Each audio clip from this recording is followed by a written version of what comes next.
আ- হাজারো মায়ের সন্তান ডিউটির থেকে আইসা রান্না বান্না করে খায়।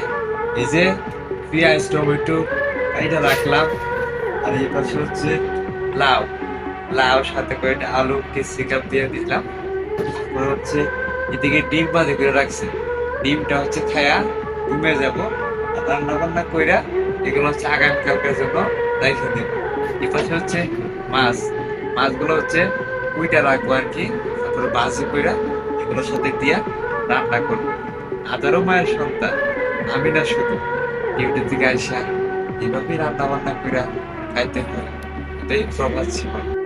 কোনোদিন কষ্ট পায় নাই মা বাবার কোলে, কিন্তু এই প্রবাসে আসা হাজারো কষ্ট নিয়ে রান্না বান্না করে খাইতে হয়, ডিউটি করতে হয়।